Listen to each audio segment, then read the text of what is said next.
Hello students, कैसे हैं सब लोग। हमारी ऑर्गेनिक केमिस्ट्री की सीरीज चल रही है मेरे बच्चों।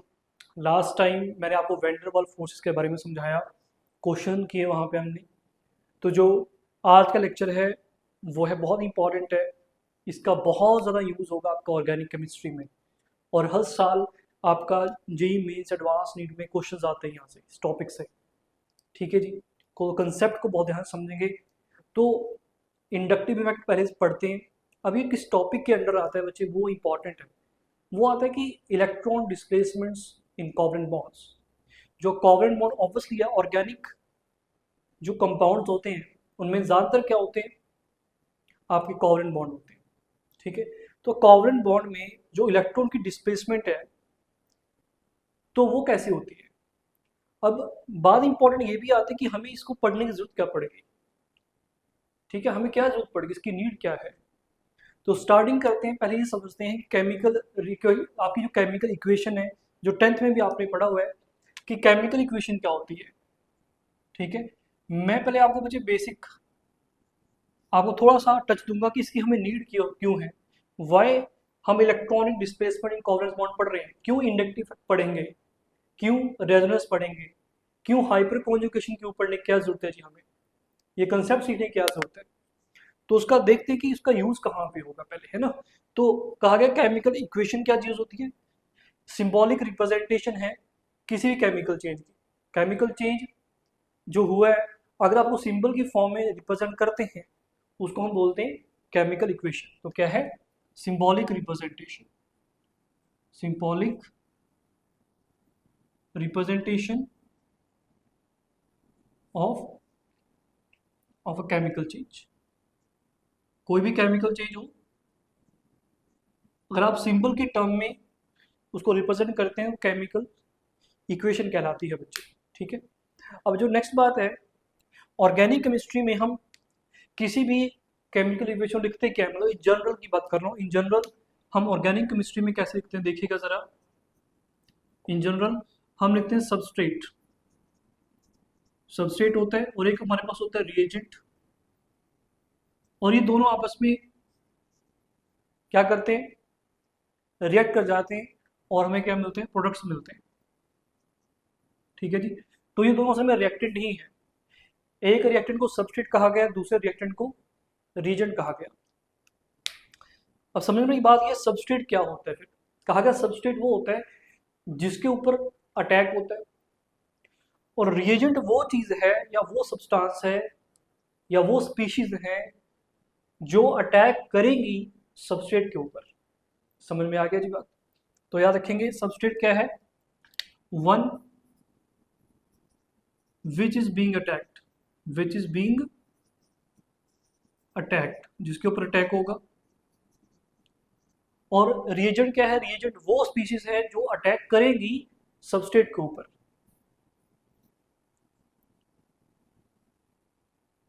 the one which attacks the substrate, attacks the substrate। यहाँ की इंपॉर्टेंट है जी, समझना। ठीक है। हम अब ऑर्गेनिक केमिस्ट्री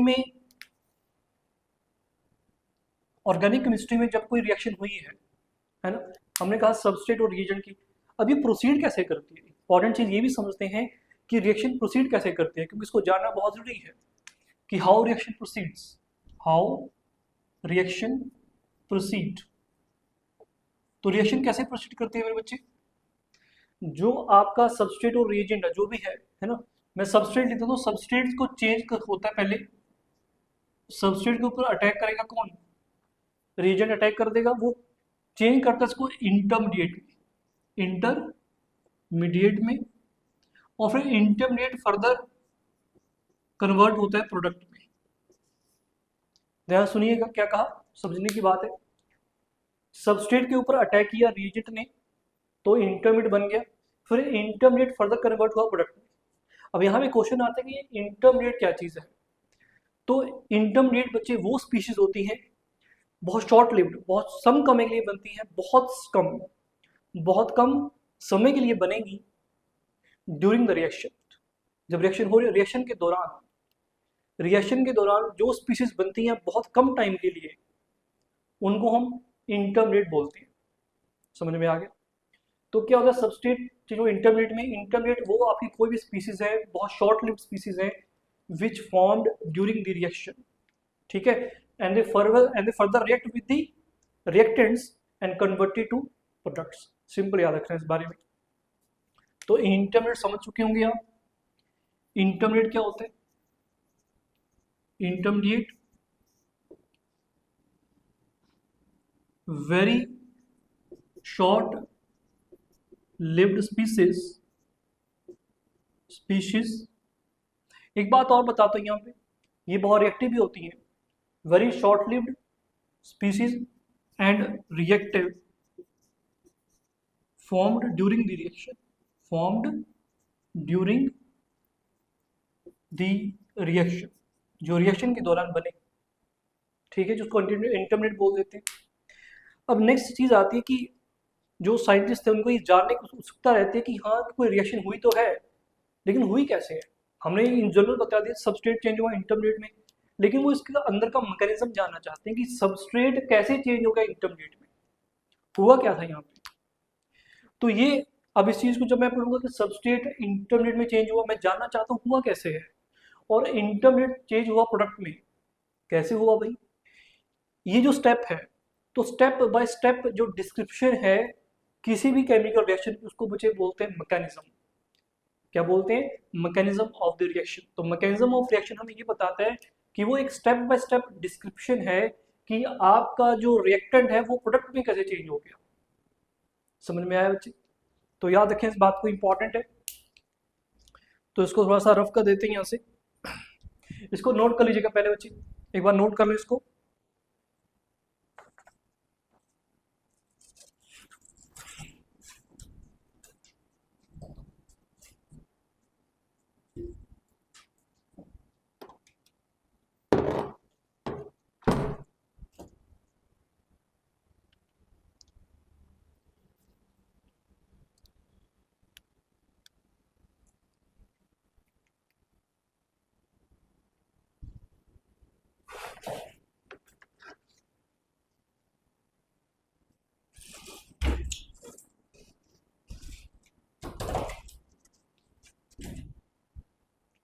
तो चलिएगा आगे, नोट कर लिया होगा।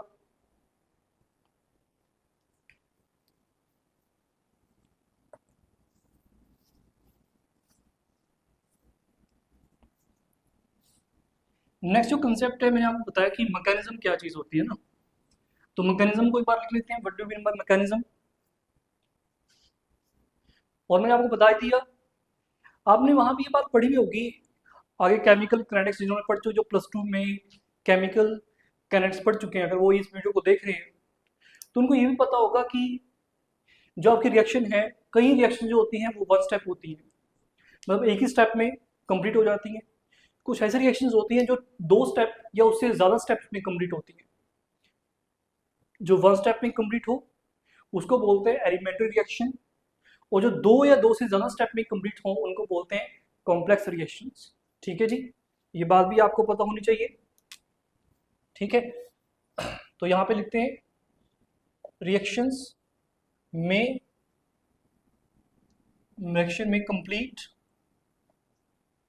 कंप्लीट इन 1 और मोर देन 1 स्टेप।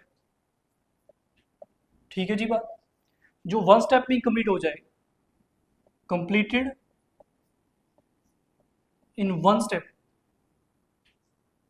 उसको बोलते हैं एलिमेंट्री रिएक्शन। क्या बोलते हैं? Elementary reaction. ये आपका फिजिकल केमिस्ट्री का चैप्टर है बच्चे, केमिकल काइनेटिक्स, वहां से कंसेप्ट मैं आपको थोड़ा सा रिलेट कर रहा हूँ। ठीक है, और जो क्या होती है कंप्लीटेड इन 2 और मोर देन 2 स्टेप्स, उसको हम बोलते हैं complex reaction.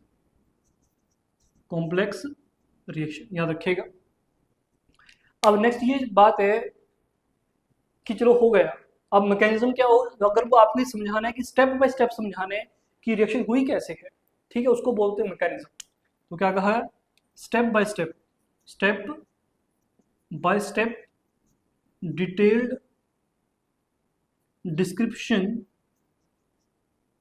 Description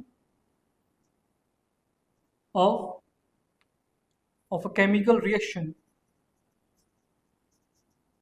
is called its mechanism. Its mechanism, ध्यान रखिएगा, टन इंपॉर्टेंट है, ठीक है। और एक बात और बता दूं बच्चे, जो मैकेनिज्म हमने प्रपोज किया होगा ना कि ये मैकेनिज्म रिएक्शन ऐसे गई होगी, ये एक हाइपोथेटिकल है, ठीक है। हाइपोथेटिकल का मतलब ये कि हमारी थ्योरी में होता है, हम ये अंदाजा लगाते हैं कि रिएक्शन ऐसे गई होगी। आप कहेंगे सर ये अंदाजा लगाने का क्या फायदा, कि आपने बता दिया कि ऐसे रिएक्शन हुई होगी, इससे हम क्या कर सकते हैं, अगर हमें मैकेनिज्म पता है रिएक्शन का, तो हम कंट्रोल कर सकते हैं जो प्रोडक्ट बन रहा है, कि हमें कितना बनाना है कितना नहीं बनाना, रिएक्शन कंडीशंस को हम एडजस्ट कर सकते हैं। जो रिएक्शन कंडीशंस होंगी, टेम्परेचर, प्रेशर, कंसंट्रेशन वगैरह, उसको हम एडजस्ट कर सकते हैं, ताकि हमें जो प्रोडक्ट है वो ज़्यादा मात्रा में मिले या कम मात्रा में मिले, या हमें कुछ और भी प्रोडक्ट बनाना हो, ठीक है। तो हमें मैकेनिज्म किस लिए जरूरत पड़ती है बच्चे, इसलिए मैकेनिज्म इंपॉर्टेंट होता है, ठीक है, उसकी नॉलेज इंपॉर्टेंट इसलिए होती है। चलिए आगे, समझ गए होंगे। अब नेक्स्ट ये है कि ये याद रखना, मैं बोल चुका हूँ, जो मैकेनिज्म ऑफ रिएक्शन है ये एक हाइपोथेटिकल कंसेप्ट है, मतलब हाइपोथेसिस है ये, ठीक है, कि हम ऐसे पोस्टुलेट करते हैं कि अज्यूम करते हैं कि ऐसे रिएक्शन हुई होगी, ठीक है। और कभी ये मत सोचना कि कोई मैकेनिज्म बता दिया, जब तक वो चल रहा है तो चल रहा है, हो सकता है कुछ एडवांसमेंट्स हों आपके मैकेनिज्म्स में, तो जो पुराने वाला है उसको डिस्कार्ड कर दिया जाता है, जो नए वाला है उसको अपना लिया जाता है। वो इसलिए क्योंकि जो नए वाला होता है वो बहुत सारी जो प्रॉपर्टीज हैं रिएक्शंस की, उनको रिवील कर देता है, कोई नई एडवांसमेंट हो जाती है उसमें। तो ये भी बात याद रखिएगा, ये हाइपोथेटिकल मैकेनिज्म। तो आगे चलते हैं, आगे क्या है, अटैकिंग रिएजेंट जो होते हैं इन जनरल, मतलब इन जनरल कहा जाता है अटैकिंग रिएजेंट जो होते हैं, वैसे होते तो ये पॉजिटिव चार्ज भी हो सकता है, नेगेटिव चार्ज भी हो सकते हैं, और न्यूट्रल भी हो सकते हैं। कौन, अटैकिंग रिएजेंट। मैं इन जनरल अभी न्यूट्रल की बात नहीं कर रहा, अटैकिंग रिएजेंट जो होता है, अटैकिंग रिएजेंट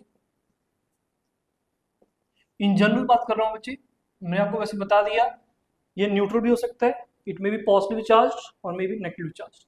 मैं यहाँ पे दो ले रहा हूँ सिर्फ, कि पॉजिटिवली चार्ज हो सकता है और नेगेटिवली चार्ज हो सकता है।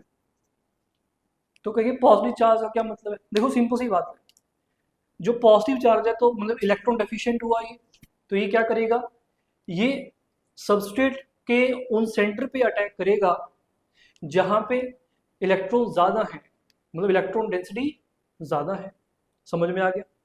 और जो आपका नेगेटिव चार्ज है वो सबस्ट्रेट के उन सेंटर पे या उन पॉइंट पे या उन एटम्स पे अटैक करेगा जहां पे इलेक्ट्रॉन डेंसिटी कम है, क्योंकि वो पहले से नेगेटिव चार्ज है, इलेक्ट्रॉन रिच है ये इलेक्ट्रॉन डेफिशिएंट है।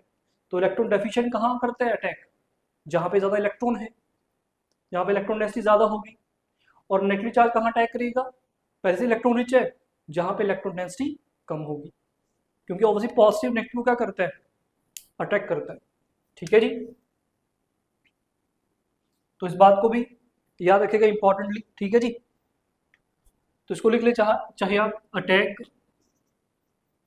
दी substrate attack the substrate at the point or site where electron density is high, electron density high होगी, ठीक है जी, पॉजिटिव वहीं पे अटैक करेगा। और negative charge attack the substrate at the site where electron density is low, याद रखिएगा important बात है। कंसेप्ट समझना है, हमें बिल्कुल लॉजिक के साथ समझाया, कोई रट्टाफिकेशन नहीं, कोई थ्योरी नहीं। आपको समझना है कि वो कहाँ, जो अटैकिंग रीजन है वो कैसे अटैक कर रहा है।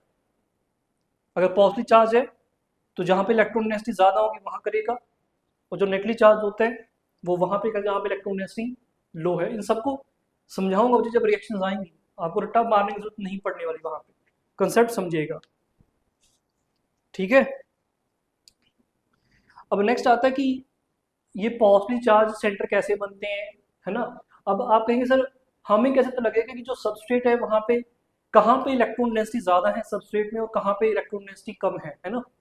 तो उसके लिए बच्चे हमें पढ़ना पड़ता है electronic displacement in covalent bond, कि जो आपके सिग्मा इलेक्ट्रॉन्स होते हैं या कोवलेंट बॉन्ड्स में जो इलेक्ट्रॉन्स होते हैं, सिग्मा और पाई अगर डबल बॉन्ड बन गया तो उनमें डिस्प्लेसमेंट कैसे होती है, कैसे क्रिएट होते हैं। कुछ साइट ऐसी बन जाती हैं जहाँ पे इलेक्ट्रॉन डेंसिटी ज़्यादा है, और सबस्ट्रेट में कुछ ऐसी साइट बन जाती हैं जहाँ पे इलेक्ट्रॉन डेंसिटी लो है। ये हम कैसे पता करें, तो कहा गया इसलिए क्या पढ़ना पड़ेगा, इंडक्टिव इफेक्ट पढ़ना पड़ेगा, रेजोनेंस पढ़नी पड़ेगी, इलेक्ट्रोमेरिक इफेक्ट पढ़ना पड़ेगा, और हाइपर कॉन्जुगेशन का कंसेप्ट समझना पड़ेगा, तब जाके क्लियर होगा। तो स्टार्ट करते हैं मेरे बच्चे, बहुत इंपॉर्टेंट टॉपिक है इंडक्टिव इफेक्ट, ठीक है जी। देखो सब चीज़ें रिलेट करके याद रखना बच्चे, मतलब एक तरह से लॉजिक लॉजिक रखना, सब कुछ इंटरकनेक्टेड है, सब कुछ इंटरकनेक्टेड है। मैं फिजिकल केमिस्ट्री को भी यहाँ से कनेक्ट कर दूंगा आपसे, टेंशन ना लीजिए आप बस वीडियो को लाइक कीजिए, सब्सक्राइब कीजिए चैनल को, और जितनी भी नॉलेज है फ्री में लीजिएगा, ठीक है। पूरी बेसिक से लेकर एडवांस तक नॉलेज मिलेगी, टेंशन ना लें, कोई पेड नहीं होगा। चलो जी आगे चलते हैं। तो electronic displacement in covalent bonds, okay, क्या कहा था मैंने, हाँ जी, electronic displacement, electronic displacement in covalent bonds, in covalent bonds. अब इलेक्ट्रॉनिक डिस्प्लेसमेंट का मतलब है कि इलेक्ट्रॉन का डेंसिटी कहीं ज़्यादा हो जाना है इलेक्ट्रॉन की, और कहीं पे इलेक्ट्रॉन डेंसिटी कम हो जाना है। ये क्यों हो सकती है, किसकी वजह से हो सकती है, तो ये भी पढ़ लेते हैं। ये हो सकता है ड्यू टू प्रेजेंस ऑफ कोई ऐसा एटम बैठा हो या ग्रुप ऑफ एटम बैठा हो वहाँ पे जो ऐसा कर रहा है, और दूसरा ये हो सकता है कि अटैकिंग रीजन की वजह से हो सकता है, समझेगा। Due to presence of electronic displacement क्यों क्यों हो सकती है, due to presence of some, कोई भी एटम हो सकता है, due to presence of any atom और group of atom, group of atoms, ठीक है जी। और दूसरा कारण क्या है इलेक्ट्रॉनिक डिस्प्लेसमेंट का, वो क्या है, अटैकिंग रीजन खुद होता है, due to presence of attacking reagent, attacking reagent. तो जो अटैकिंग रीजन है जब वो पास आएगा सबस्ट्रेट के, तो उसकी वजह से भी इलेक्ट्रॉनिक डिस्प्लेसमेंट हो सकती है, वो भी इसका कारण हो सकता है, ठीक है जी। और ये आपके कितने तरीके के मैंने बताए, 3 तरीके के, ठीक है। एंड यहाँ पे ये भी लिख लो चाहे, so therefore due to electronic displacement, due to electronic displacement in covalent bonds, in covalent bonds, some site in substrate, यहां पे जो साइट लिख रहा हूं मैं बार बार बोल रहा हूं, साइट, साइट का मतलब एटम है, ये कोई एटम हो सकता है, ठीक है। some site in substrate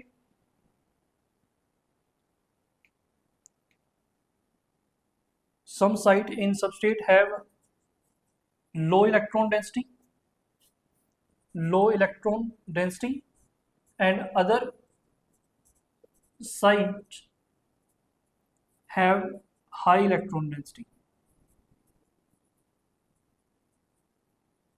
समझ में आ गया बच्चे कि इलेक्ट्रॉनिक डिस्प्लेसमेंट किसने की, या तो कोई एटम था वहां पे या ग्रुप ऑफ एटम थे उनकी वजह से हुई, या जो अटैकिंग रीजन है उसकी वजह से हुई। तो उसकी वजह से क्या हुआ, आपकी कुछ साइट क्रिएट हुई जहाँ पे इलेक्ट्रॉन डेंसिटी ज़्यादा हो गई और कुछ ऐसी साइट क्रिएट हुई जहाँ पे इलेक्ट्रॉन डेंसिटी कम हो गई। ठीक है जी। तो ऑटैगी रीजन ऐसे ही काम करेंगे, ऐसे ही रिएक्शन बढ़ेगी, आपकी आगे मैकेनिज्म चलेगा।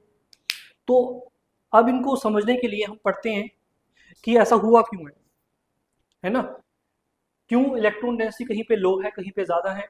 तो उसको समझने के लिए हम पढ़ते हैं बच्चे जो आपके मेरे 4 इफेक्ट हैं जो समझाए हैं, इंडक्टिव इफेक्ट, रेजोनेंस इफेक्ट और आपका hyper conjugation and electromagnetic effect.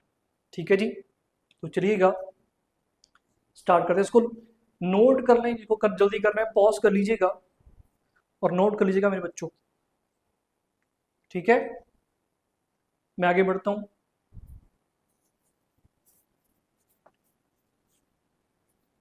तो सबसे पहले हेडिंग दे दीजिए मेरे बच्चे। हेडिंग है इंडक्टिव इफेक्ट।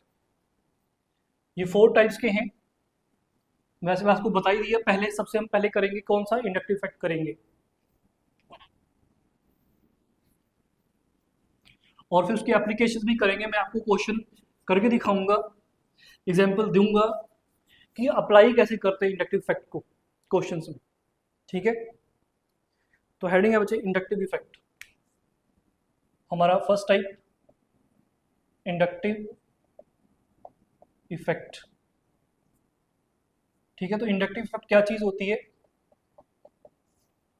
मैं सीधा एग्जाम्पल पे जाता हूँ, एग्जाम्पल से समझाता हूँ। मान लीजिए कोई कार्बन चेन है, ये कोई कार्बन चेन है आपकी, एक और ले लेते चलो, और एक एंड पे मान लो क्लोरीन लगा है, क्लोरीन लगा है। अब आपको प्रीवियस लेक्चर में मैंने बात की थी कि जो क्लोरीन है ये इलेक्ट्रोनेगेटिव है, is more electronegative than the carbon.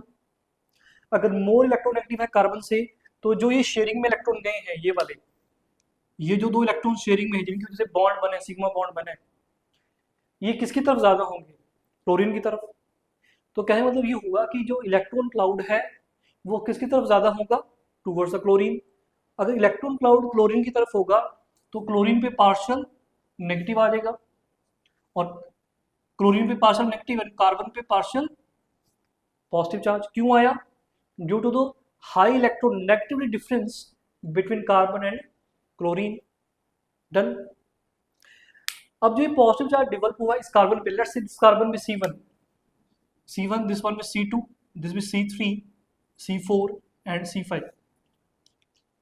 मैं सपोज करता हूं कि जो कार्बन है ये C1 है, तो C1 पे पॉजिटिव चार्ज अपीयर हो चुका है। क्यों हुआ है, रीजन बता दिया मैंने अभी। ये पॉजिटिव चार्ज जो ये इलेक्ट्रॉन है, अब C1 और C2 के बीच में जो इलेक्ट्रॉन है, ध्यान से देखेगा, जो C1 और C2 के बीच में जो इलेक्ट्रॉन शेयरिंग में है ना, ये बॉन्ड पेयर में इलेक्ट्रॉन है, ये इस पॉजिटिव को देखेंगे।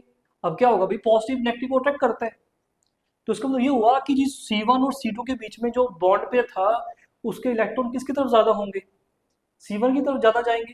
अगर C1 की तरफ ज्यादा जाएंगे तो अगेन C2 पे अगेन क्या आ जाएगा, partial positive charge, partial positive आएगा लेकिन डैश आएगा। डैश क्यों, क्योंकि ये इस पॉजिटिव से कम होगा थोड़ा सा। फिर ये आगे बढ़ेगा चेन में, है ना, सेम काम होता रहेगा, इस पे भी पार्शियल पॉजिटिव डबल डैश आ जाएगा, then partial positive triple dash. 5th carbon पे नहीं जाता, ये बात है। इंडक्टिव इफेक्ट सिर्फ अप टू 4 कार्बन तक ही ऑपरेट करता है, उससे ऑनवर्ड ऑपरेट नहीं करता। कहने का मतलब ये हुआ कि इंडक्टिव इफेक्ट डिस्टेंस डिपेंडेंट है, ये डिस्टेंस पे भी डिपेंड करता है।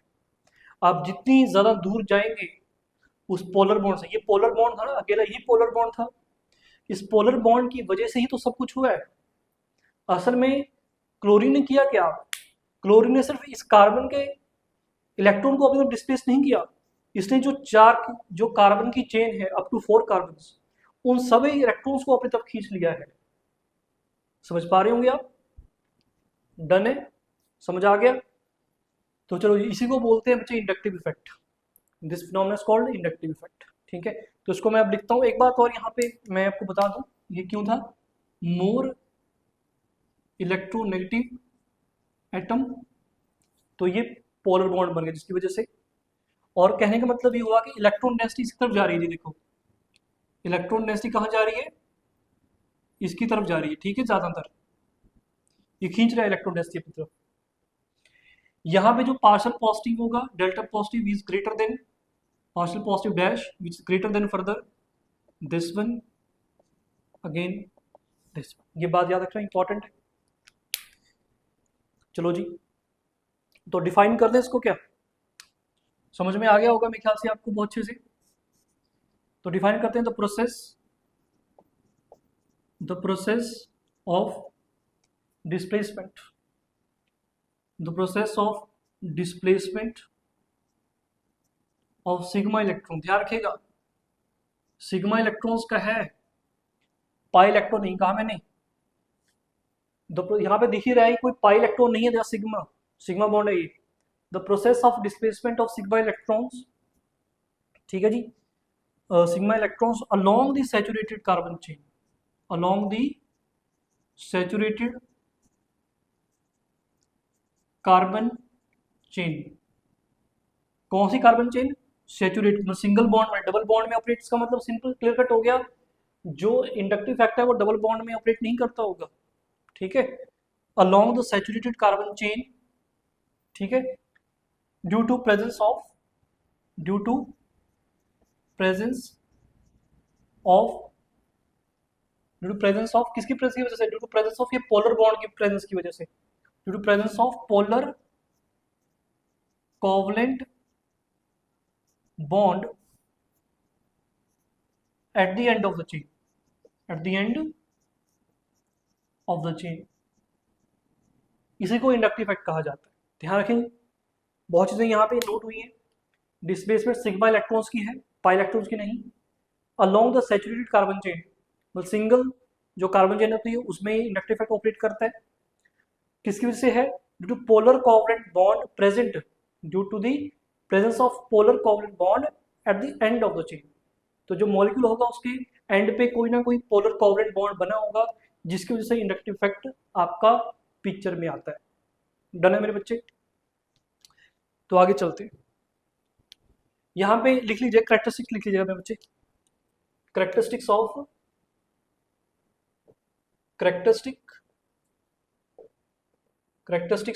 Inductive effect. पहले सबसे इंपॉर्टेंट बात है, ये परमानेंट इफेक्ट है जी, परमानेंट। ये नहीं कि थोड़ी देर के लिए हुआ, कुछ फ्रैक्शन ऑफ टाइम के लिए हुआ, ऐसा कुछ नहीं। परमानेंट इफेक्ट है, इट इज परमानेंट इफेक्ट। ये परमानेंट है बच्चे। Second, operate along sigma electrons, operate along sigma electrons के अलोंग चलते हैं। एंड थर्ड बताएगा, ये डिस्टेंस डिपेंडेंट है। जितना आप दूर जाएंगे उस पोलर कोवलेंट बॉन्ड से इंडक्टिव इफेक्ट शार्पली डिक्रीज करता है। Inductive effect decreases sharply as we move away from the polar covalent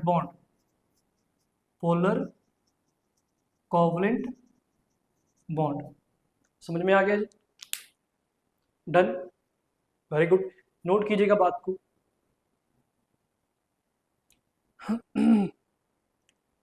और एक बात मैंने आपको बता ही दिया, जो इंडक्टिव इफेक्ट है ये डिस्टेंस डिपेंडेंट है। ये सिर्फ अप टू 4th कार्बन तक चलता है, 5th कार्बन पे नहीं जाता। ये कहने मतलब ये है कि on 4th carbon onwards it becomes negligible. ये बात याद रखिएगा। That is from 4th carbon onwards it becomes negligible,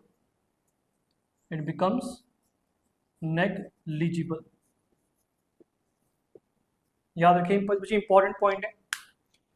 चलो आगे चलते हैं, इसको नोट कर लें थोड़ा सा। पॉज दीजिएगा, नोट कर लीजिएगा, मैं इसको रफ करने जा रहा हूँ। अब जो नेक्स्ट बात है वो ये कि टाइप होते हैं। जो इंडक्टिव इफेक्ट है बच्चे ये 2 टाइप्स का होता है, ठीक है। तो पढ़ लेते हैं वो 2 टाइप्स कौन कौन सी हैं।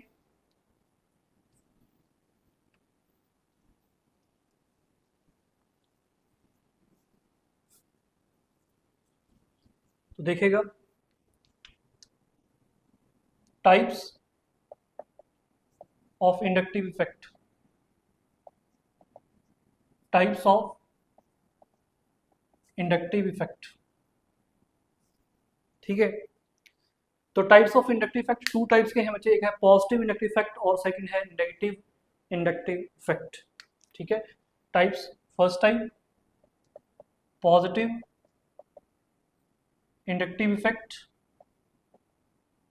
जिसको कई बार शॉर्ट में लिखा जाता है प्लस आई, ठीक है जी। सेकंड है बच्चे नेगेटिव इंडक्टिव इफेक्ट, जिसको शॉर्ट में लिखा जाता है माइनस आई, ठीक है। तो डिटेल में पढ़ते हैं पहले प्लस आई को, पॉजिटिव इंडक्टिव इफेक्ट को। पॉजिटिव इंडक्टिव इफेक्ट, तो इसको शॉर्टकट में लिख लेते हैं बच्चे प्लस आई। तो मैं प्लस आई बार बार यूज करूंगा, याद रखिएगा, मैं बार बार प्लस आई, तो प्लस आई का मतलब समझ पॉजिटिव इंडक्टिव इफेक्ट है। तो ये होता कब है? पॉजिटिव इंडक्टिव इफेक्ट का मतलब क्या है? पॉजिटिव इंडक्टिव इफेक्ट का मतलब ये है कि आपका अगर वो जो सब्स्टिट्यूएंट, जैसे यहाँ पे सीएल लगा था ना, हमने कार्बन चेन में सीएल लगाया था, वो सब्स्टिट्यूएंट मान लेते हैं। मान लीजिए जो सब्स्टिट्यूएंट है जो अटैच्ड है कार्बन चेन में, अगर वो सब्स्टिट्यूएंट ऐसा हुआ, कैसा? इलेक्ट्रॉन डोनेटिंग ग्रुप, ध्यान दीजिएगा बात पे, इलेक्ट्रॉन डोनेटिंग, जो इलेक्ट्रॉन डोनेट करता हो, अगर उसका ऐसा नेचर हुआ कि वो इलेक्ट्रॉन डोनेट कर रहा है, तो उसको हम बोलते हैं कि वो, उसका क्या है, प्लस आई इफेक्ट शो कर रहा है। दोबारा बोलता हूं आपको,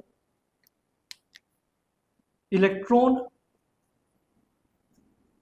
donating group shows plus I effect, ये बात ध्यान रखिएगा। इलेक्ट्रॉन डोनेटिंग ग्रुप को सिंपल ईडीजी लिखा जाता है, फुल फॉर्म मैं शॉर्टकट लगाऊंगा। ईडीजी का मतलब समझेगा, इलेक्ट्रॉन डोनेटिंग मतलब जो इलेक्ट्रॉन डोनेट कर दे किसी दूसरे को। जो इलेक्ट्रॉन डोनेटिंग ग्रुप होते हैं वो बच्चे प्लस आई इफेक्ट शो करते हैं। ये कौन कौन से होते हैं जो पढ़ लेते हैं एक बार। कहा जाता है कि जिनके ऊपर क्या, इलेक्ट्रॉन डोनेटिंग ग्रुप जिनके ऊपर अगर नेगेटिव चार्ज आ रहा है, नेगेटिव चार्ज आ रहा है, एग्जाम्पल सुनेगा इनके, बहुत इंपॉर्टेंट है एग्जाम्पल, जैसे कि N R, N negative, R, R कोई अल्काइल चेन, कोई कार्बन चेन है, तो जो ये एन होता है, ये वाला ग्रुप इलेक्ट्रॉन डोनेटिंग है सबसे हाईएस्ट। देन आपका ओ नेगेटिव होता है बच्चे, अगर ऑक्सीजन के ऊपर नेगेटिव हो, वही कार्बन चेन में लगा है, तो इलेक्ट्रॉन डोनेट करेगा, ठीक है, सामने वाली कार्बन चेन को। फिर सी ओ नेगेटिव, सी ओ नेगेटिव, ये सी ओ नेगेटिव कैसा है बच्चे? सबको याद हो, C double bond O negative, ऐसा है ये, ठीक है। इसको सी ओ नेगेटिव लिखा जाता है। सबसे ज्यादा इलेक्ट्रॉन डोनेट ये करेगा, देन ओ नेगेटिव करेगा, then C O negative. Electron donating power इनकी ऐसे चलती है, आपको याद रखना है, ठीक है। देखो इनसे क्लियर कट हो गया कि नेगेटिव चार्ज है इसके ऊपर, इलेक्ट्रॉन डेंसिटी ज्यादा है, तो ऑब्वियसली इलेक्ट्रॉन डोनेट कर सकता है। ऑक्सीजन के ऊपर नेगेटिव चार्ज है, तो ऑब्वियसली इलेक्ट्रॉन डोनेट कर सकता है। सी ओ नेगेटिव, ये भी इलेक्ट्रॉन डोनेट कर सकते हैं क्योंकि नेगेटिव चार्ज ऑन इलेक्ट्रॉन है, सॉरी ऑक्सीजन के ऊपर है। जो नेक्स्ट इसमें आता है बच्चे, फिर आते हैं अल्काइल ग्रुप लास्ट में। अल्काइल जो ग्रुप, अल्काइल ग्रुप का मतलब कार्बन चेन। जो कार्बन चेन होती है वो भी क्या होती है, इलेक्ट्रॉन डोनेटिंग होती है। ये जो याद रखेगा, ये क्या है, plus I power. Plus I power मतलब इलेक्ट्रॉन डोनेट करने की पावर इसकी ज्यादा। फिर दिस वन, फिर दिस वन, और सबसे लास्ट में अल्काइल ग्रुप होते हैं। अल्काइल ग्रुप कौन होते हैं? Carbon chain. कौन है जी? Carbon chain. तो पढ़ते हैं जैसे अल्काइल ग्रुप में, देखिएगा जरा, ज्यादातर जो क्वेश्चन होते हैं वो अल्काइल ग्रुप पे ऊपर आते हैं, क्योंकि इनको तो आप पकड़ लेंगे एकदम से, NR negative, O negative, CO negative पढ़ लेंगे बहुत जल्दी से। अल्काइल ग्रुप ये वेरी कर सकते हैं आपके। मान लीजिए मैं पहले स्टार्ट करता हूँ CH3 से, ये CH3 है, इधर कुछ कोई एटम लगे हुए ग्रुप ऑफ एटम, फिर क्या करते हैं, एक H को हटाते हैं तो दो H रह गए, दो बॉन्ड बनेंगे।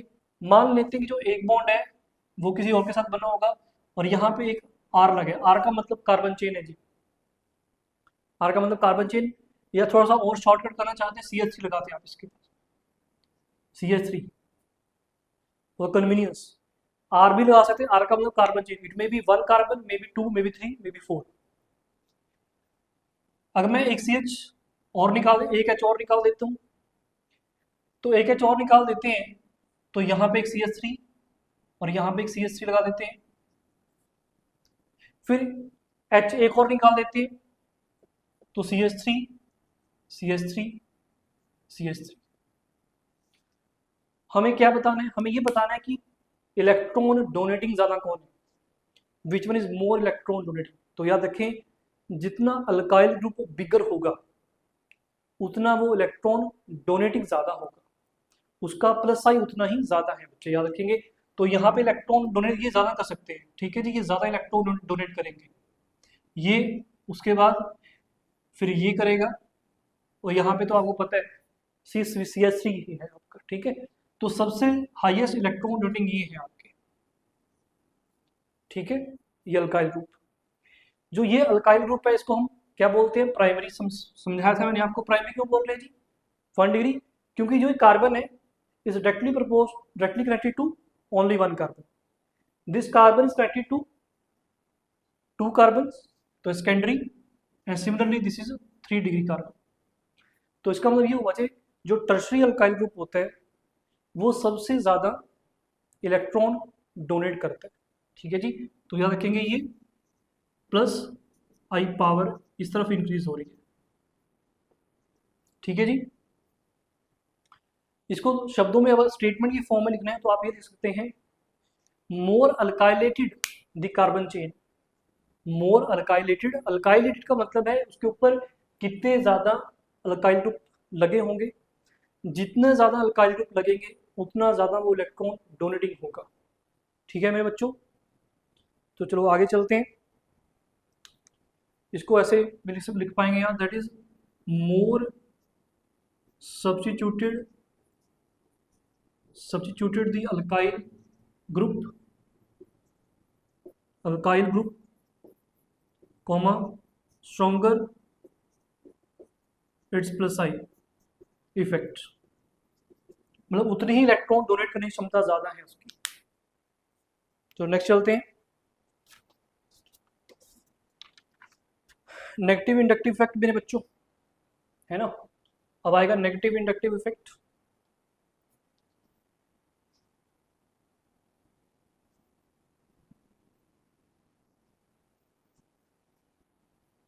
इसको एक बार नोट कर लो जी, पॉज करके नोट कर लेना एक बार, मैं एकदम से अगर रफ कर दिया एकदम से नोट कर लेना चाहिए, पॉज कर लें और नोट कर लें इसको, मैं रफ करने जा रहा हूँ जी।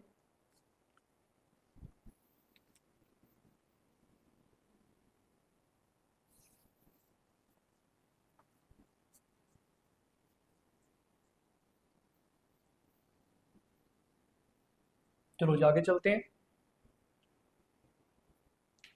इलेक्ट्रॉन, मैंने क्या कहा, नेगेटिव इंडक्टिव इफेक्ट, नेगेटिव, तो इसको माइनस साइन कहते हैं बच्चे, शॉर्टकट वे। अब नेगेटिव इंडक्टिव इफेक्ट कौन शो करता है, तो इलेक्ट्रॉन विदड्रॉइंग ग्रुप, जो इलेक्ट्रॉन अपनी तरफ खींचेंगे, electron withdrawing group shows minus I effect, याद रखेंगे। तो इलेक्ट्रॉन विदड्रॉइंग ग्रुप कौन कौन से होते हैं, आप सिंपल सोच सकते हैं, रट्टाफिकेशन नहीं मारनी। इलेक्ट्रॉन विदड्रॉइंग कौन होंगे, कौन इलेक्ट्रॉन विदड्रॉ करता है, जो ज्यादा इलेक्ट्रो नेगेटिव एलिमेंट होते हैं, है ना, जो ज्यादा इलेक्ट्रो नेगेटिव एलिमेंट है। जैसे एग्जांपल देते हैं, चाहे अभी इसको बात को लिख लो, इन जनरल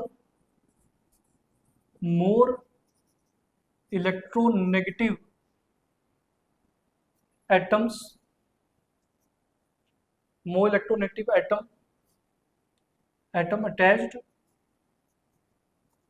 अटैच्ड, अटैच, कहीं टू सी एटम बोल दो या carbon chain, to C atom, stronger,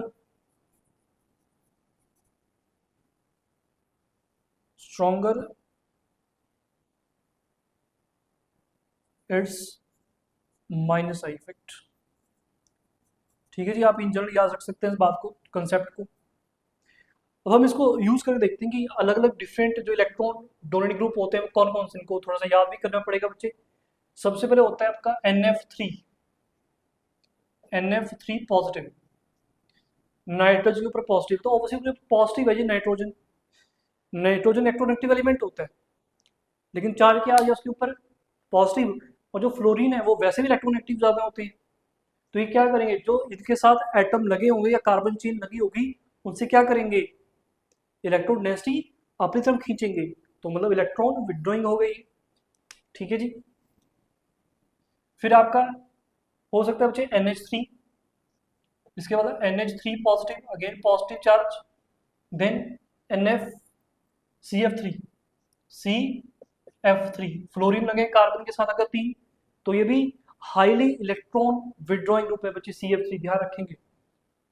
इन तीनों को पहले याद रख लिया, तो इनमें तो पॉजिटिव चार्ज आ रहा था, ये खुद इलेक्ट्रोनेगेटिव है, तो ऑब्वियसली है they will withdraw electron density towards themselves, है ना, स्ट्रांगली, बहुत ज़्यादा स्ट्रांगली। देन इनके बाद जो आता है वो आता है NO2,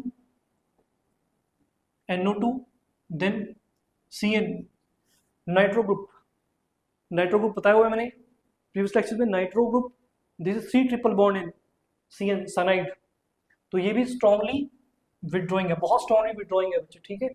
और एक होता है इसमें SO3H, sulphonic group, SO3H, this is again strongly electron withdrawing group. ठीक है।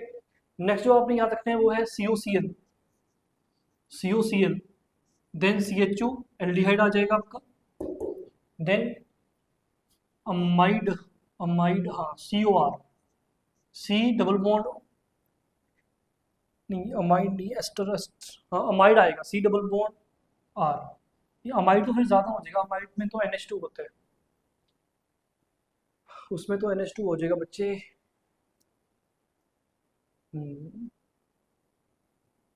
गलत हो जाएगा, COR लिखो आप, COR होगा, मैं C डबल बॉन्ड R, ये नेक्स्ट होगा आपका, एल्डिहाइड के बाद यही आएगा। ठीक है। सी डबल, इसमें आपने इन तीनों में एक बात चेक करो, इन तीनों में एक चीज कॉमन है, वो है C डबल बॉन्ड O। ये क्या है, C डबल बॉन्ड O है, Cl, ये C डबल बॉन्ड OH है, ये C डबल बॉन्ड OR है, COR। तो यहाँ से एक बात क्लियर कट होती है कि चलो ये तो ही थे NF3, NH3, CF3, then NO2, CN, SO3H, ये तो हाईली इलेक्ट्रॉन विड्रॉइंग है। अगर देखो C डबल बॉन्ड O भी प्रेजेंट है, इसको हम बोलते हैं carbonyl group, C double bond O को बोलते हैं कार्बोनिल ग्रुप, ये भी स्ट्रांगली इलेक्ट्रॉन विड्रॉइंग ग्रुप होता है बच्चे, आपके सामने है। ठीक है, याद रखेंगे इसमें।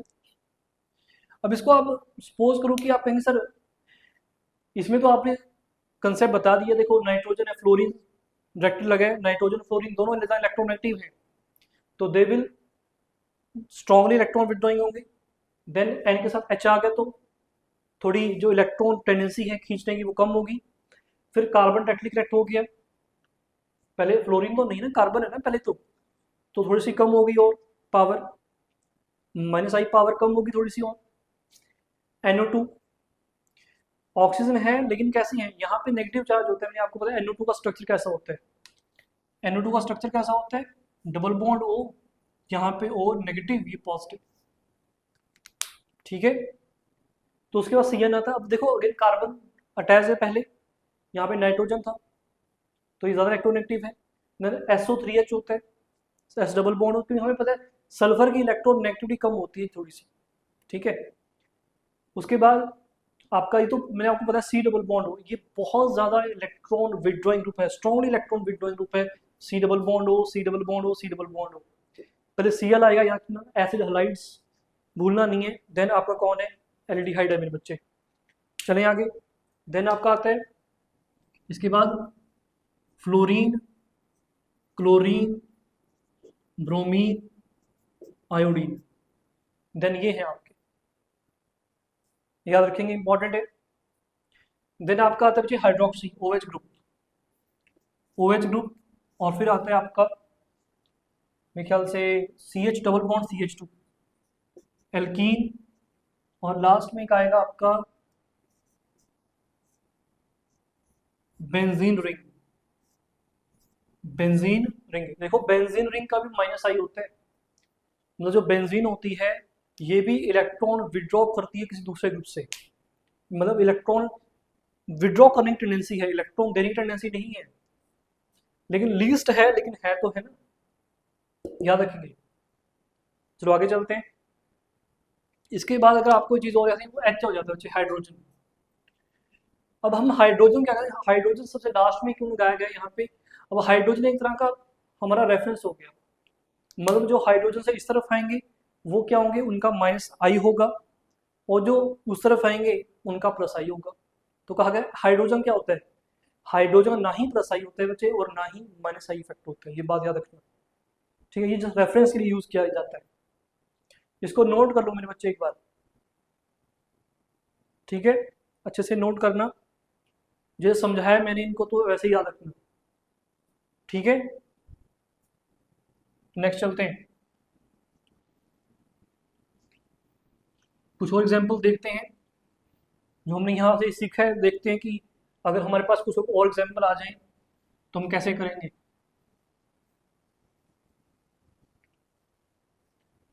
मान लीजिए हमारे पास है, एग्जाम्पल लेता हूँ, एक है बच्चे OR2, पॉजिटिव चार्ज है ऑक्सीजन के ऊपर, और एक है मान लेते हैं NR2।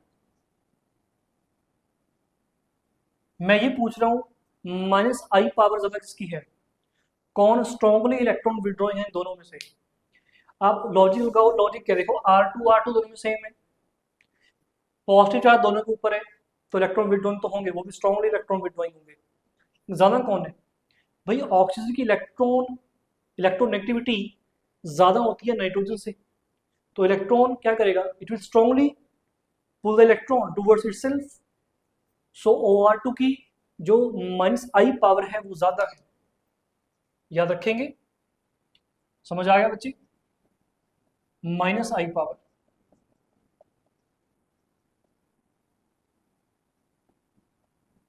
इंक्रीजिंग, इसको यार इंक्रीजिंग, ठीक है। एग्जाम्पल, और एग्जाम्पल ले लेते हैं, लेट्स से एक फ्लोरीन ले लेते हैं, एक OR ले लेते, ये मिथॉक्सी, R का मतलब अल्काइल चेन, जैसे OCH3 हो गया, OCH2CH3 हो गया, मिथॉक्सी, इथॉक्सी, है ना, पढ़ाया मैंने आपको। NR2 पढ़ लेते, एक NR2 देख लेते हैं, NR2, और एक और CR3।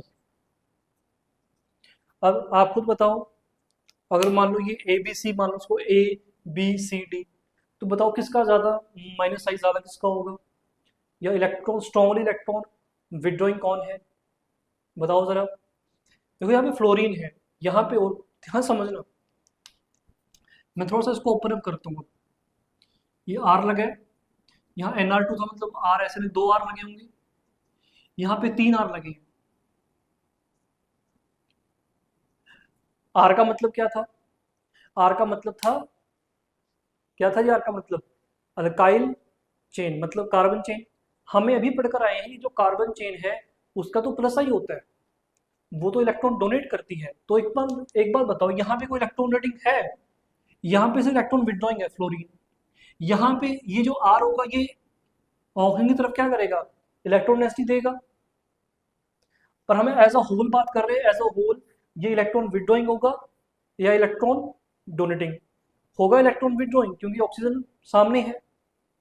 पर ये क्या कर रहा है, जो R बैठा है वो कह रहा है कि ऑक्सीजन, क्या कह रहा है, वो ऑक्सीजन की जो टेंडेंसी है इलेक्ट्रॉन गेन करने की और मतलब खींचने की, वो इसको सेटिस्फाई कर रहा है, कहते तू मुझसे इलेक्ट्रॉन ले ले, ये ले।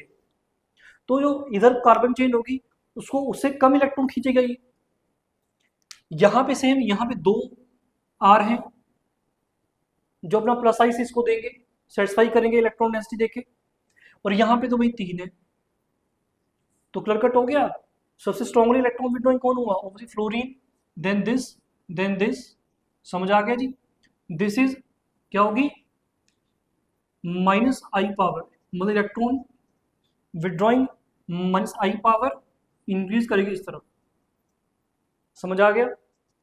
लॉजिक समझ रहे हैं, ठीक है? लॉजिक समझाया मैंने कि जो आर लगे हैं वो पहले से सेटिस्फाई कर देंगे उसको, जो नाइट्रोजन या ऑक्सीजन कनेक्टेड है पहले ही, ठीक है? चलो आगे चलते हैं। अब एग्जाम्पल लेते हैं बच्चे एक और। मान लो एग्जाम्पल है मेरे पास, ये तो आसान सा एग्जाम्पल होगा। मान लो कि NH3 पॉजिटिव है और एक है आपका NH2 ओनली। ये पॉजिटिव चार्ज आएगा ऑब्वियसली, क्योंकि ये नाइट्रोजन कभी भी 5 बॉन्ड या 4 बॉन्ड नहीं बनाता। यहाँ पे जरूर एक बॉन्ड कैसा रहा होगा? आपका डेटिव बॉन्ड या कोऑर्डिनेट बॉन्ड रहा होगा। तो दिख ही रहा है कि इसमें पॉजिटिव चार्ज है, यहाँ पे नाइट्रोजन कोई पॉजिटिव चार्ज नहीं है, तो उसकी टेंडेंसी ज़्यादा होगी इलेक्ट्रॉन विड्रॉ करने की। तो this is strongly electron withdraw, minus I ज़्यादा होगा, माइनस आई ग्रेटर, जो उसका माइनस आई है वो कम होगा बच्चे, ठीक है? और एग्जांपल लेते हैं।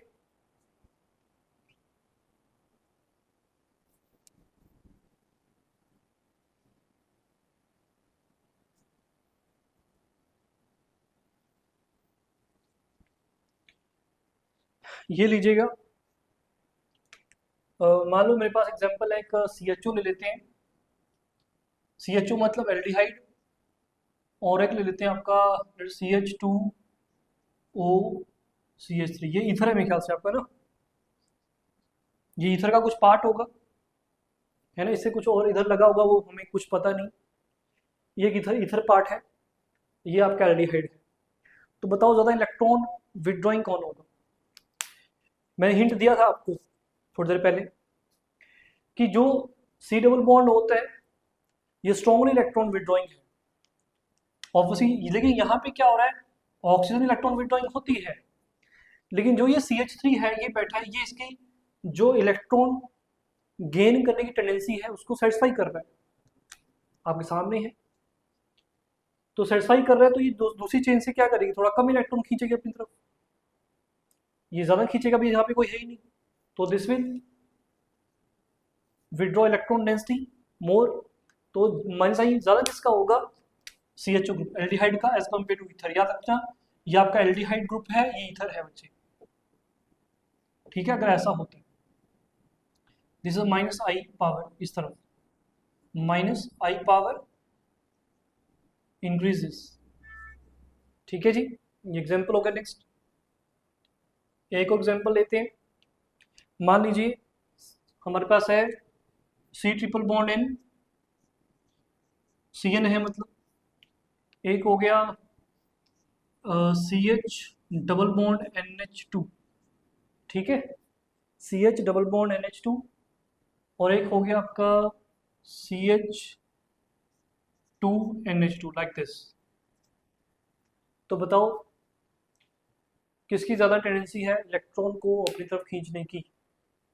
कौन ज़्यादा इलेक्ट्रॉन विड्रॉइंग ग्रुप होगा? मैं आपको एक बात बता देता हूँ, बहुत सिंपल सा रूल है, बहुत सिंपल सा, इसकी होगी। ये मैंने आपको पहले काफ़ी सिखाया भी था, मेरे ख्याल से आपको याद होगा ना होगा, मेरे प्रीवियस लेक्चर्स थे। ये ट्रिपल बॉन्डेड कार्बन है, this is double bonded carbon and this is single bond carbon. Nitrogen सब में लगा है, नाइट्रोजन दिक्कत नहीं है। ये sp कार्बन है, ये sp2 कार्बन है, ये sp3 कार्बन है। सिखाया था मैंने, हाई ब्रीडाइजेशन निकालना सिखाया था। ये sp कार्बन, ये sp2 कार्बन, इसके शॉर्टकट सिखाए हुए मैंने आपको। Triple bonded sp, double bonded sp2, single bonded sp3। जो मुझे यहाँ डबल बॉन्ड दोनों तरफ आ जाए तब भी वो sp होती है, मैंने सब सिखाया आपको शॉर्टकट, ठीक है? मैंने अब उसके बाद ये कहा था कि जो sp कार्बन होती है, जितना परसेंटेज s फैक्टर ज़्यादा, उतनी इलेक्ट्रोनेगेटिविटी ज़्यादा कार्बन की। कंसेप्ट क्या है? कंसेप्ट ये था, greater the percentage S character, तो क्या होगा? More the electronegativity of carbon, more the electronegativity. तो sp कार्बन ज्यादा इलेक्ट्रोनेगेटिव होती है as compare to double bonded and as compare to single bonded. तो ये ज्यादा इलेक्ट्रोनेगेटिव है, तो ये इसकी टेंडेंसी भी ज्यादा होगी इलेक्ट्रॉन डेंसिटी अपनी तरफ खींचने की। तो ये सबसे ज्यादा क्या होगा?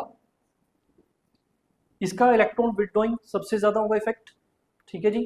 तो आप ऐसे बोल सकते हैं माइनस आई पावर सबसे ज्यादा किसकी? इसकी होगी, ऐसे like this, minus I power increases. Concept clear हो गया होगा? याद रखना, जो ट्रिपल बॉन्डेड कार्बन होती है वो ज्यादा इलेक्ट्रोनेगेटिव होती है as compare double bonded and as compare to single bonded. ज्यादा इलेक्ट्रोनेगेटिव होने का मतलब इलेक्ट्रॉन डेंसिटी अपनी तरफ ज्यादा खींचेगी, तो मतलब ये ग्रुप जो होगा this will be more electron या स्ट्रॉन्गली इलेक्ट्रॉन विड्रॉइंग ग्रुप होगा बच्चे। समझ आ रहा है? याद रखना। आगे एग्जांपल लेते हैं और एग्जांपल लेते हैं जी।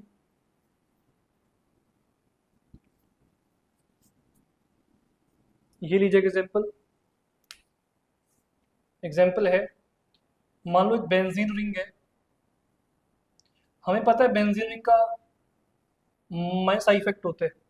ठीक है, ये लगे हुए कहीं किसी के साथ। एक है C H double bond CH2, एक ऐसा है। तो बताओ अब माइनस आई ज्यादा किसका होगा? जल्दी बताओ।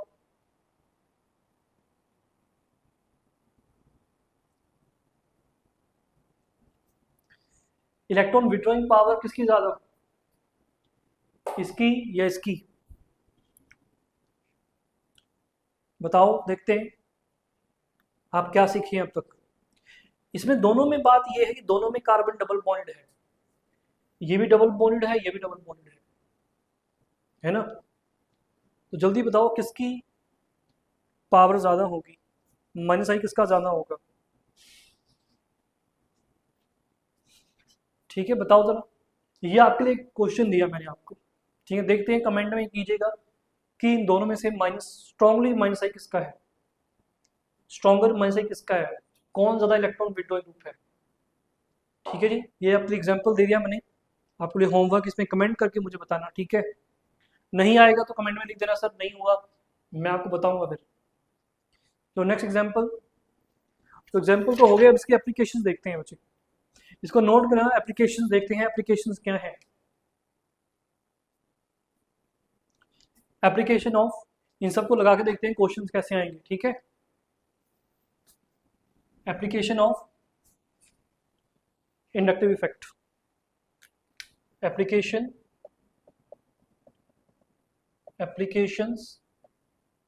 of inductive effect, चलो जी। First,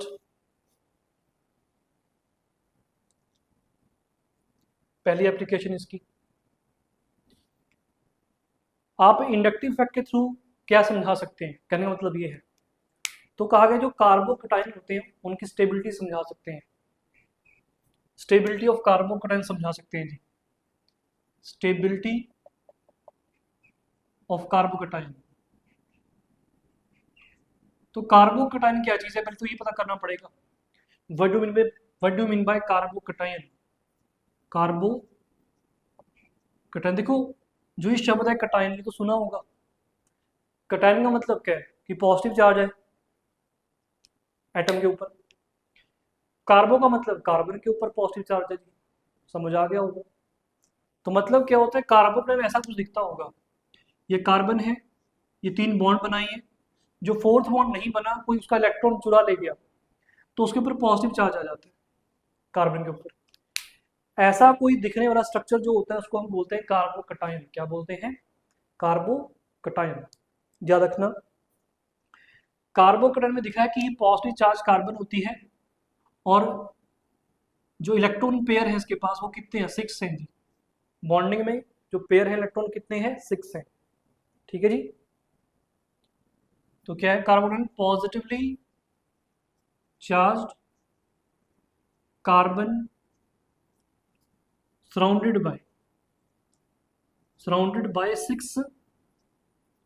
6 bonding electrons.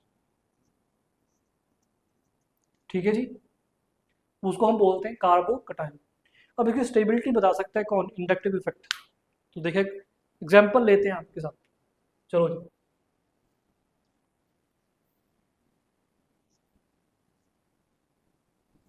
कैसे शो करते एग्जांपल से समझाते हैं आपको। पहले मान लो मेरे पास है CH3 है, फोर्थ बॉन्ड नहीं बना क्योंकि इलेक्ट्रॉन को चुरा ले गया, तो कार्बन के पॉजिटिव चार्ज। अब ऐसे क्या करो, एक H को हटाओ तो CH2 बन गया। सपोज करते हैं कि एक यहाँ पे क्या लगा है R का मतलब अल्काइल ग्रुप कार्बन चेन, तो पॉजिटिव चार्ज तो अभी भी है। एक हो गया CH, अब 2 R ग्रुप लगे हैं, 2 अल्काइल ग्रुप है, R का मतलब अल्काइल ग्रुप मतलब कार्बन चेन अगेन। अब एक क्या किया, एक H और हटा दिया गया, तो 3 अल्काइल ग्रुप। ये पॉजिटिव चार्ज था इन सबके ऊपर। अब देखो हो क्या रहा है, होगा ये, हमें पता है जो अल्काइल ग्रुप होता है इसका प्लस आई होता है। जो अल्काइल ग्रुप है इसका प्लस आई मतलब इलेक्ट्रॉन डोनेट करेगा, किसको डोनेट करेगा जी, इस कार्बन को, कर दिया डोनेट। इस केस में क्या होगा, ये भी प्लस आई, ये भी प्लस आई शो करेगा,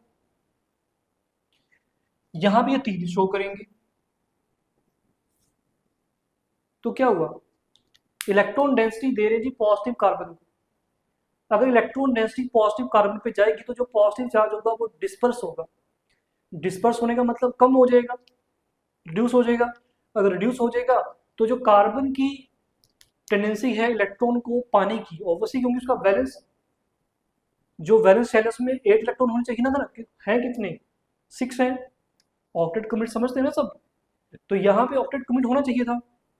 तो जो कार्बन होगी इसकी टेंडेंसी होगी कि मेरे पास इलेक्ट्रॉन कहीं से भी आ जाए। तो जो अल्काइल ग्रुप लगे हुए हैं ये क्या कर रहे हैं, उसकी जो इलेक्ट्रॉन गेन करने की टेंडेंसी है उसको क्या कर सेटिस्फाई कर रहे हैं। सबसे ज्यादा सेटिस्फाई कहाँ कर रहे हैं, यहाँ पे। यहाँ पे सबसे ज्यादा जो पॉजिटिव चार्ज है वो डिस्पर्स हो रहा है इस केस में। सबसे ज्यादा जो चार्ज पॉजिटिव चार्ज है वो डिस्पर्स हो रहा है, कम हो रहा है, तो ये सबसे ज्यादा स्टेबल बनेंगे। समझ में आया बात, तो सिंपल सी बात है, स्टेबिलिटी ऑर्डर, स्टेबिलिटी इंक्रीजेस। क्यों इंक्रीजेस, सिंपल सी बात है, alkyl group increases the electron density through their plus I effect। Alkyl group क्या कर रहा है, इलेक्ट्रॉन डेंसिटी इंक्रीज कर रहा है इस कार्बन के ऊपर, increases the electron density through their plus I effect. तो इसका मतलब क्या हुआ, this implies stability increases through their plus I effect. या इसको थोड़ा सा और, इलेक्ट्रॉन डेंसिटी इंक्रीज होने से क्या हो रहा है, जो पॉजिटिव चार्ज है वो डिस्पर्स हो रहा है, दैट इज। तो इसकी वजह से क्या हो रहा है, जो पॉजिटिव चार्ज है on C atom get dispersed. Disperse का मतलब है बच्चे कम हो जाना, रिड्यूस हो जाना। ठीक है, ये टेक्निकल लैंग्वेज यूज करते हैं आपके आईआईटी मेंस में, एडवांस में, आपके एनसीईआरटी ने भी यूज की हुई है ये language. Positive charge dispersed on, get dispersed on carbon atom. तो अगर ऐसा हुआ है तो मोर स्टेबल, तो वो मोर स्टेबल हो गया। समझ में आ गया जी, कंसेप्ट क्लियर है कैसे हुआ, डन। चलो जी आगे चलते हैं। यहाँ से इसको देख के एक बात और थोड़ा सा पता चलती है हमें कि देखो प्लस आई जितना ज़्यादा होगा, है ना, अगर मैं स्टेबिलिटी ऑफ कार्बोकैटायन की बात करूँ, है ना, स्टेबिलिटी ऑफ कार्बोकैटायन की बात करें तो हम ये बात जान सकते हैं कि जितना स्ट्रॉन्गर प्लस आई होगा उतनी ही स्टेबिलिटी ज़्यादा होगी किसकी, कार्बोकटायन की। ठीक है जी। तो stability of carbocation, stability of carbocation directly proportional to the plus I power. ठीक है जी, बात याद रखेंगे। ठीक है, जितना प्लस आई ज्यादा उतनी स्टेबिलिटी ऑफ कार्बन की ज्यादा। तो ये यहाँ पे एक बात और जी, ये जो कार्बन है directly connected to only one carbon, obviously R chain का मतलब क्या है, वन कार्बन। ये प्राइमरी कार्बोकटायन है बच्चे, this secondary carbocation, this is tertiary carbocation. Primary carbocation, secondary carbocation, tertiary. तो आपने इन जनरल ये भी याद रखना है कि जो टर्शरी कार्बोकटायन है वो ज़्यादा स्टेबल होता है as compare to secondary and as compare to primary. ठीक है जी, चलो आगे चलते हैं। आगे चलते हैं, आगे क्वेश्चन करते हैं। एक और एग्जाम्पल लेते हैं, एग्जाम्पल समझते हैं बच्चे। सपोज करना कि ये है, चलो आप पहले खुद ट्राई करना, फिर मैं ट्राई करता हूँ। पॉजिटिव चार्ज कार्बन पे, लेट्स से CH3 पॉजिटिव यहाँ पे आ गया, फिर एक बार लेते हैं CH2 कर देते हैं पॉजिटिव यहाँ पे। अब बताओ कौन ज़्यादा स्टेबल है ना, पॉजिटिव चार्ज दिख रहे हैं आपको, तो क्या चेक करना है, ये पॉजिटिव है तो ये कार्बन चेन, ये कार्बन चेन पूरी, ये कार्बन चेन प्लस आई देंगे, ये भी देगा। यहाँ पॉजिटिव है तो ये वाला और ये वाली कार्बन चेन देगी, यहाँ पे तो सिर्फ ये वाली चेन देगी, एक ही देगा। मतलब ये टर्शरी था, ये सेकेंडरी था, ये प्राइमरी था। ठीक है, तो ऑर्डर ऑफ स्टेबिलिटी ये होगा, क्योंकि ऑब्वियसली है जो ये अल्काइल चेन लगी है, ये वाली अल्काइल चेन, ये अल्काइल चेन, ये इलेक्ट्रॉन डोनेट करेंगे और पॉजिटिव चार्ज को डिस्पर्स करेंगे ज़्यादा। जितना प्लस आई ज़्यादा होगा उतना चार्ज, जो पॉजिटिव चार्ज है वो डिस्पर्स ज़्यादा होगा और स्टेबिलिटी भी ज़्यादा होगी कार्बोकटायन की। ठीक है जी, समझ चुके होंगे मेरे ख्याल से। Very good, next question.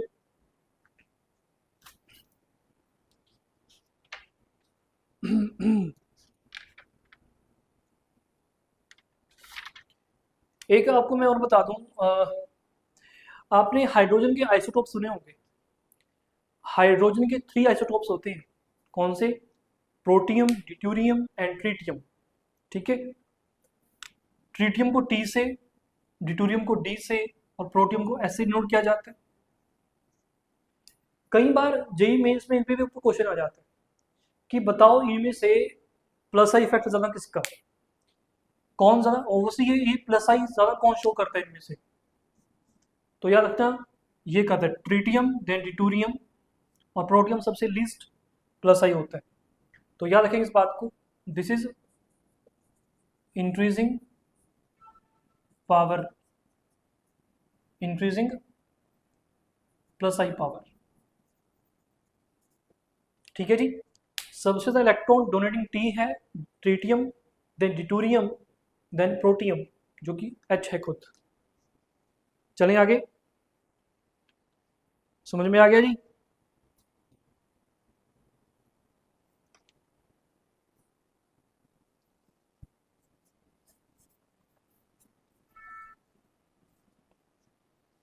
इसको आप ऐसे जा सकते हैं, अब इसको याद कैसे रखना है, MDH मसाले सुने, MDH मसाले है ना, तो MD या T आ जाएगा, बस और कुछ नहीं है। ठीक है, तो MDH से M पहले आता है, तो मतलब TDH, MDH। ठीक है, चलो आगे एक क्वेश्चन और करते हैं। एग्जाम्पल है, एग्जाम्पल मान लो ये है CH3 CH2। ठीक है, like this, positive charge, then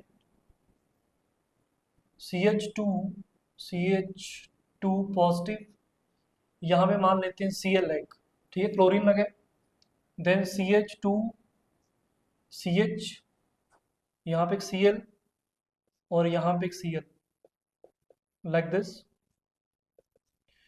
तो बताओ कौन ज़्यादा स्टेबल होगा।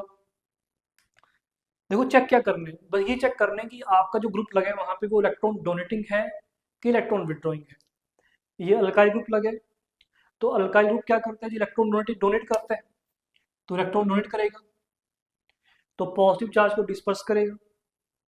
यहाँ पे क्लोरीन इलेक्ट्रॉन विड्रॉइंग होता है, तो क्लोरीन इलेक्ट्रॉन विड्रॉ होने का मतलब इलेक्ट्रॉन विड्रॉ करेगा इससे और ज्यादा। यहाँ पे दो क्लोरीन है तो ये ज्यादा इलेक्ट्रॉन विड्रॉ करेंगे। समझ में आ गया। इस केस में क्या है, पॉजिटिव चार्ज डिस्पर्स कर रहा है, अल्काइल ग्रुप थोड़ी प्लस आई, क्लोरीन पॉजिटिव चार्ज डिस्पर्स नहीं इंटेंसिफाई, और ज्यादा इंटेंसिफाई कर रहा है और बढ़ा रहा है पॉजिटिव चार्ज को, क्यों, इलेक्ट्रॉन में से छीन रहा है उससे, तो ये अनस्टेबल कर रहा है और ये उससे ज्यादा भी अनस्टेबल कर रहा है। तो सबस्टेबिलिटी ऑर्डर क्या हुआ, this is more stable, this is more stable. Reason being ये प्लस आई इफेक्ट शो कर रहा है जी, ये माइनस आई इफेक्ट शो कर रहा है, ये भी माइनस आई इफेक्ट शो कर रहा है। यहाँ पे जो माइनस आई है वो मैक्सिमम है, ज्यादा है, और यहाँ पे मिनिमम है। अगर उन दो केसेस को देखा जाए, समझ में आ गया। यहाँ पे क्या है, पॉजिटिव चार्ज डिस्पर्स हो रहा है,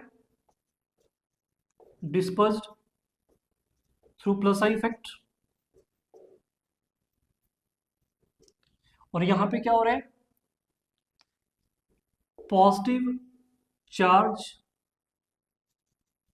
गेट इंटेंसिफाइड, दोनों की बात कर रहा हूं, get intensified through minus I effect of chlorine,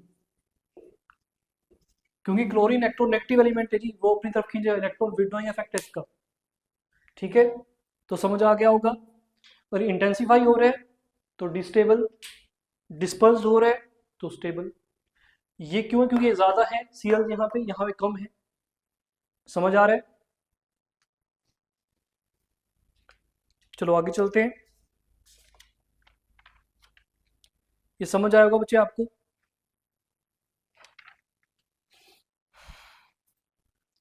done. इसको नोट कर लो, बहुत इंपॉर्टेंट है ये।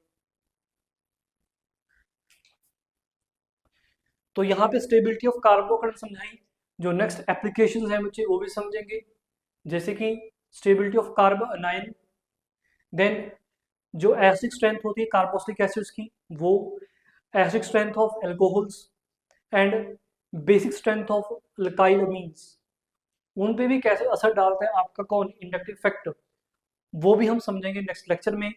तब तक के लिए मिलते हैं नेक्स्ट लेक्चर में, और चैनल को सब्सक्राइब कर लीजिएगा मेरे बच्चे, वीडियो लाइक कर दीजिएगा। मिलते हैं आपको।